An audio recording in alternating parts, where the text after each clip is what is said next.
Good morning dear friends. आप सभी का स्वागत है आपके अपने चैनल स्टडी विद राहुल 247 पर। आइए आज के इस क्लास में हम लोग कक्षा 1 to 5 के लिए बीपीएससी टीआरई में पूछे गए कुछ महत्वपूर्ण गणित और रीजनिंग का सवाल देखेंगे और मेथड प्लस ट्रिक दोनों से सीखेंगे। जितने भी सक्षमता वाले साथी हैं आप भी देखिए, जो कह रहे थे कि सक्षमता 3 में बहुत हार्ड प्रश्न पूछा, वो देखिए 1 to 5 में बीपीएससी टीआरई में कैसा पूछा था। देखिए पहला सवाल है √1 + 27/169 इज इक्वल टू 1 + x/13।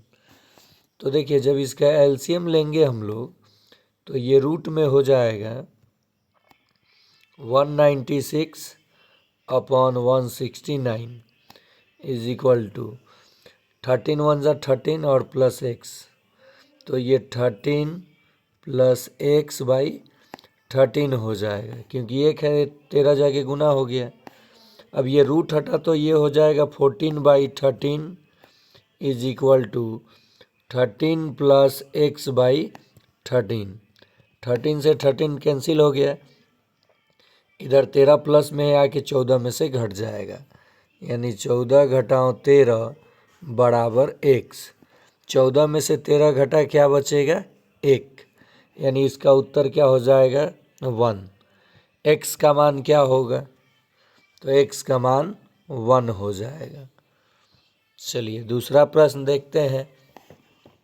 देखिए ये भाषा आधारित प्रश्न आ गया संख्या पद्धति से।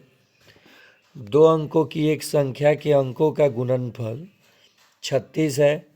यदि संख्या में से 45 घटा दिया जाए तो अंक आपस में बदल जाते हैं, तो संख्या क्या है। सबसे पहले देखिए गुणनफल 36 दिया है, 8 चौका 32 होगा नहीं, 7 तिरिका 21 होगा नहीं, 9 चौका 36 ये होगा, लेकिन आगे भी कंडीशन है। देखिए जब आप 49 में से 45 घटाएंगे तो आपको तो मिलना चाहिए था 94, क्योंकि संख्या उलट जाता है। लेकिन यहाँ क्या मिल रहा है, देख लीजिए क्या मिल रहा है, 4 मिल रहा है, तो ये संख्या उलट कहाँ रहा है, तो ये भी नहीं होगा। इसका मतलब इसका सही जवाब हो जाएगा उपर्युक्त में से कोई नहीं। देखिए बहुत सारे लोग गलती क्या करते हैं कि 2 अंकों की संख्याओं का गुणनफल 36 है, तो 8 चौका 32 नहीं होगा, 7 तिरी 21 नहीं होगा, 4 9 36, तो यही आंसर मार देंगे। लेकिन अगला कंडीशन भी पढ़िए, इसलिए पूरे प्रश्न को पढ़ना चाहिए, उसके बाद आप उत्तर दीजिए। चलिए अगला प्रश्न देखते हैं। एक फर्नीचर विक्रेता को 30 कुर्सियों के बेचने पर 6 कुर्सियों के विक्रय मूल्य के बराबर हानि होती है, तो उसका प्रतिशत हानि क्या है।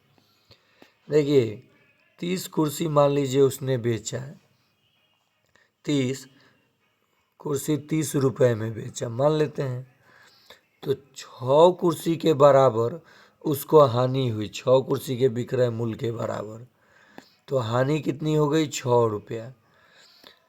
30 रुपये में बेचा तो 6 रुपया हानि हुआ, इसका मतलब उसका क्रय मूल्य जो था वो 36 रुपये था, और लॉस कितना का हुआ है 6 रुपये का। 6/36 गुना 100%, कट जाएगा ये 6 बार में, ये कटा 50 और ये कटा 3, 50/3 हो जाएगा 16.2/3%। 16.2/3% इसको हानि हो जाएगा। इसका शॉर्ट ट्रिक देख लीजिए, जब भी कोई सामान जितना बेचा जाता है और कुछ के विक्रय मूल्य के बराबर हानि होती है, तो उन दोनों को जोड़ दीजिए तो नीचे क्रय मूल्य आ जाएगा, और 6 हानि है 100% से गुना कर दीजिए। 6 जब इसे काटेंगे 50, इसे काटेंगे 3, 16.2/3 हो जाएगा। देखिए इस चैनल को सब्सक्राइब कर लीजिए। मैंने कैसे बीपीएससी टीआरई निकाला, मैंने कैसे बीपीएससी टीआरई क्वालिफाई किया, कैसे पढ़ाई किया, उसके बाद मैंने कैसे सीटेड दोनों पेपर निकाला था, 1 to 5 का भी और 6 to 8 का भी। तो इन सभी तरीके से मैं आपको पढ़ाऊंगा अपने चैनल में फ्री ऑफ कॉस्ट, और आपको समझाते हुए मेथड से, ट्रिक से सब बताऊंगा। लेकिन इसके लिए आपको चैनल को देखना होगा, सब्सक्राइब करना होगा, लाइक करना होगा। अगला प्रश्न है, एक किसी धातु के एक ठोस गोले की त्रिज्या 3 सेंटीमीटर है। इससे 4 मिलीमीटर व्यास का कितना लंबा तार खींचा जा सकता है। देखिए, गोले का आयतन होता है 4/3 पाई आर क्यू। इसी को बदल के बनाया गया है वायर, पाई आर स्क्वायर और एल, ये लंबाई। तो देखिए, वृत्त का क्षेत्रफल में अगर लंबाई से गुना कर दें तो गोले के आयतन के बराबर हो जाएगा। अब लेकिन यहाँ देखिए, गोले की त्रिज्या सेंटीमीटर में है, वृत्त का व्यास मिलीमीटर में दिया गया है। कोई बात नहीं है, मिलीमीटर में व्यास है तो 2 मिलीमीटर व्यास हो जाएगा, त्रिज्या हो जाएगा। तो मिलीमीटर में आप जानते हैं कि 10 से भाग देंगे तो ये सेंटीमीटर में बदल जाएगा, तो 0.2 हो गया, और ये 3 का 3 रहेगा। चलिए अब मान रखते हैं 4/3 पाई, यहाँ देखिए 3 गुना 3 गुना 3 बराबर पाई आर स्क्वायर। जब करेंगे तो 0.04 होगा, गुना लंबाई। पाई से पाई कट जाएगा, 1 3 से 1 3 कट जाएगा, 3 3 का 9 आ रहा है। यहाँ देखिए दशमलव हटाए तो 100 आ जाएगा, तो 4 से 4 भी कट गया ना। अब एल बराबर 100 आके इन 3 3 का 9 में गुना हो जाएगा, 900 सेंटीमीटर बराबर लंबाई आया। लेकिन उत्तर देखिए मीटर में दिया है और ये सेंटीमीटर में आया, तो 900 सेंटीमीटर में कितना मीटर होता है, 9 मीटर होता है। उत्तर बी हो जाएगा। मेंसुरेशन का ये काफ़ी अच्छा सवाल दिया था जो कि आसानी से बनाया जा सकता था। गोले का आयतन 4/3 पाई आर क्यू बराबर पाई आर स्क्वायर एल। मान रखे, पाई से पाई काट दिए, 4/3 गुना 3 गुना 3 गुना 3, इसका मान रखे 0.2 स्क्वायर करेंगे तो 0.04 और गुना लंबाई। 3 से 3 भी कट गया, ये 100, 4 से 4 भी कट गया, आगे गुना हो गया। 900 सेंटीमीटर बराबर लंबाई यानी 9 मीटर। ये भी आंसर सही हो जाता दिया रहता तो, लेकिन ये तो मीटर में दिया है। अगला प्रश्न है, चक्रवृद्धि ब्याज का 15,625 का 16% वार्षिक ब्याज की दर से 9 माह का चक्रवृद्धि ब्याज क्या होगा जबकि ब्याज तिमाही है। जब ब्याज आपकी तिमाही होती है तो जो रेट है ये 1/4 हो जाता है, 4 से भाग यानी 4% हो जाएगा, और जो समय है 9 माह वो तिगुना हो जाएगा, 4 गुना हो जाएगा। समय 4 टाइम्स बढ़ जाता है, क्योंकि 3 चौका 12, तो ये 36 माह यानी 3 साल हो जाएगा। अब आप सूत्र रखिए, चक्रवृद्धि ब्याज का नहीं, पहले अमाउंट का रख लीजिए सूत्र, प्रिंसिपल इंटू 1 + r/100 के पावर n। अब जो आएगा राशि उसमें से 15,625 घटा लीजिएगा। चलिए रखते हैं। मैंने क्या कहा, ब्याज अगर तिमाही हो तो दर को 4 से भाग दे दीजिएगा, दर मिल जाएगा, और समय को क्या कीजिएगा, 4 से गुना। तो आपने 9 महीने को 4 से गुना किया तो 36 माह हुआ। 36 माह का मतलब कितना साल, 3 साल हुआ। सब कुछ मिल गया आपको। तो अब आप अमाउंट निकालिए, 1 + r/100 के पावर n। देखिए प्रिंसिपल कितना है, 15,625, ठीक है।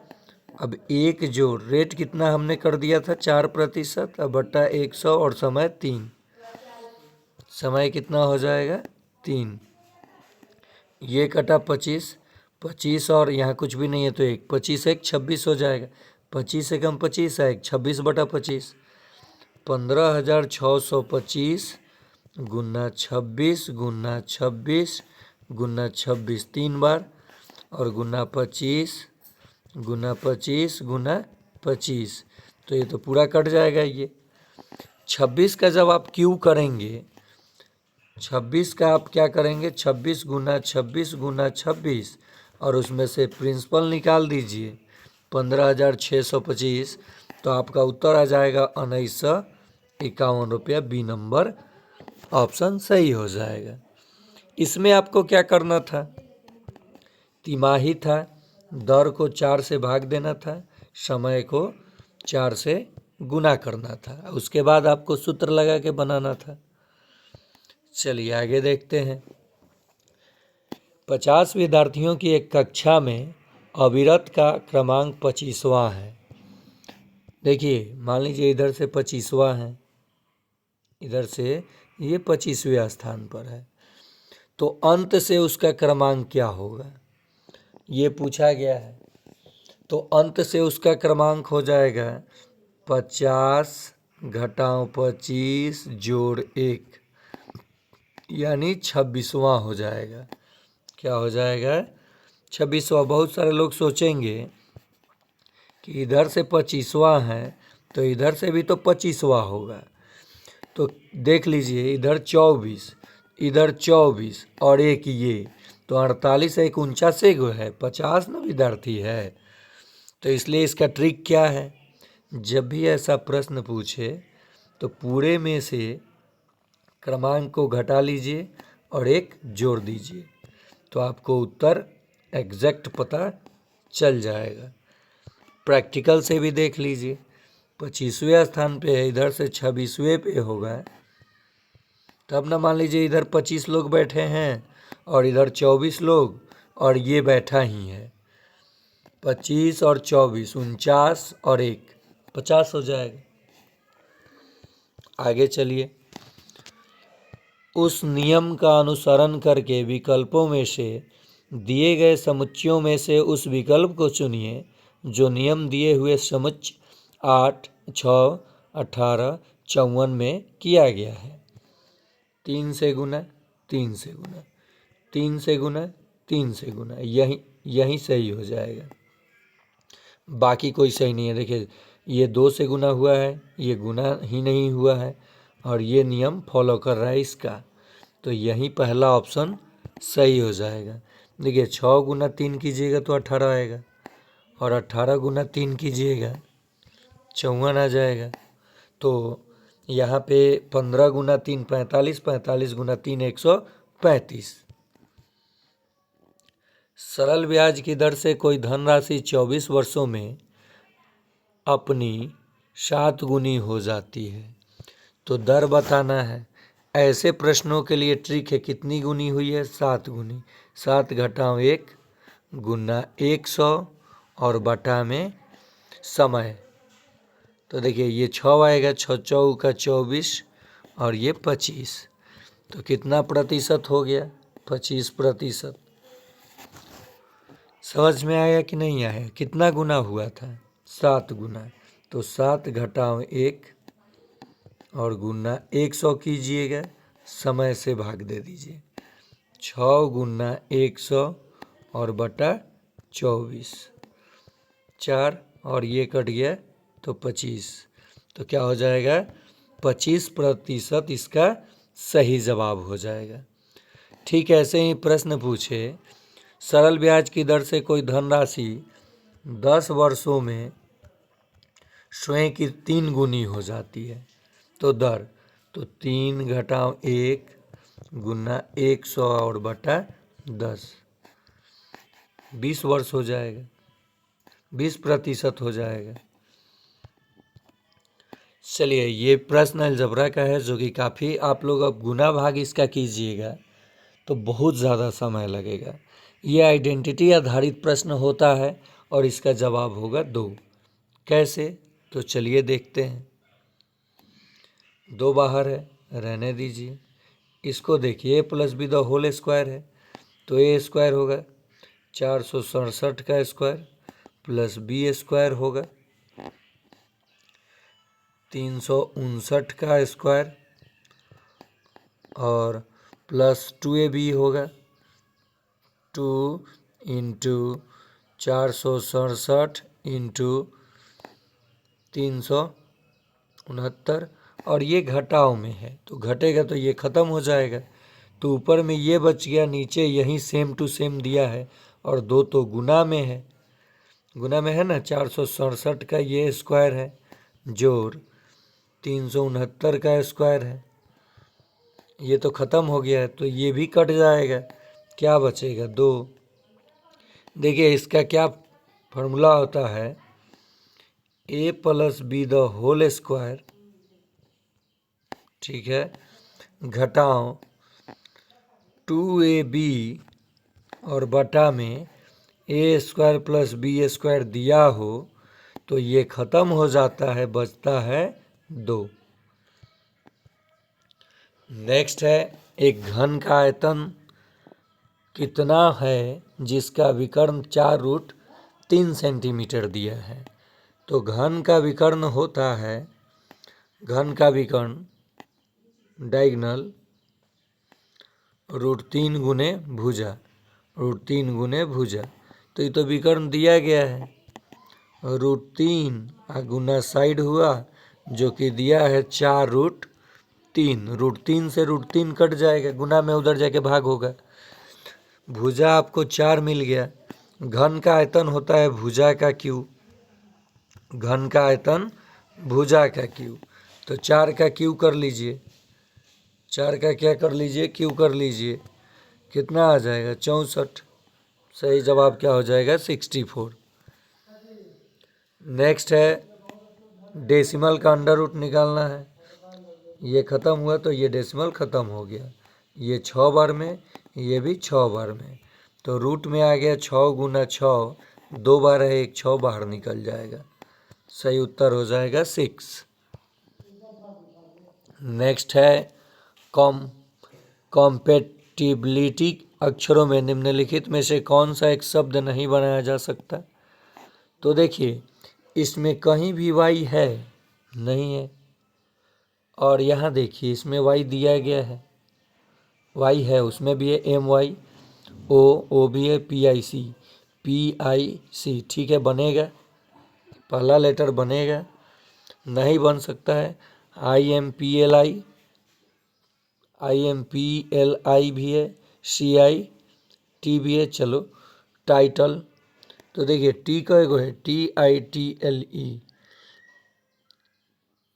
ई देखिए ई इसमें कहीं पे भी है नहीं है, तो ये कहाँ से बनेगा? उत्तर यही हो जाएगा। अगला प्रश्न है, 6 और 7 के मध्य एक घड़ी की 2 सुइयाँ एक साथ कब होंगी? तो इसका सबसे ज़बरदस्त ट्रिक मैं आपको बता दे रहा हूँ। छोटा समय उठाइए, ठीक है, इसको 5 से गुना कर लीजिए, कितना आएगा? 30। 11 से भाग दे दीजिए, 11 दूनी 22, ठीक है, कितना आया? 11 दूनी 22, तो 8 बचेगा शेष और बटा 11। अब 30 में ये 2 जोड़ लीजिए, 30 2 32, पूर्णांक 8 बटा 11, और छोटा समय उठा लीजिए क्योंकि 6 के बाद और 7 के पहले ही ना बनेगा, एक साथ होगा सुइया, तो 6 सही 32 पूर्णांक 8 बटा 11। देखिए कहाँ ऑप्शन है, ऑप्शन नंबर बी बिल्कुल सही हो जाएगा। फिर से समझिए, छोटा समय को 5 से गुना कीजिए, जो आएगा उसको 11 से भाग दे के पूर्णांक में लिख लीजिए, ठीक है, और ये 30 में 2 जोड़ लीजिए, तो कितना हो जाएगा? 32। 32 पूर्णांक 8 बटा 11, 32 पूर्णांक 8 बटा 11 एक ही ऑप्शन में है, मार दीजिए ठीक, और छोटा समय लिखना है 32 पूर्णांक 8 बटा 11, अगला प्रश्न है कि हमें आयत की संख्या ज्ञात करनी है। आपको इससे कोई मतलब नहीं है। कुछ इस प्रकार से आपको फिगर दिया गया है। कुछ इस प्रकार से आपको फिगर दिया गया है। 1 2 3 नंबरिंग कीजिए। 1 2 इनको आपस में जोड़ लीजिए। 3 2 5 1 6 इनको भी जोड़ लीजिए। 2 1 3 अब इनको गुना कर लीजिए। कितना आ जाएगा? 18 आयत हो जाएगा। समझ में आ रहा होगा आप लोगों को प्रश्न। चलिए आखिरी प्रश्न देखते हैं। और आखिरी प्रश्न करने से पहले चलिए ये प्रश्न 1 नंबर करके आप लोगों को दे देता हूँ कि कितने साथी जो टीआरई की तैयारी कर रहे हैं, सीटेट की या सक्षमता की, कितने लोग इस रीजनिंग का जवाब दे पाते हैं, देखना है। तो ये था आप लोगों के लिए प्रश्न जो कि टीआरई में 1 to 5 के लिए पूछा गया था। आगामी डोमिसाइल नीति लागू हो गया है तो आप लोग तैयारी जम के करें और अपना सिलेक्शन पाएं। धन्यवाद।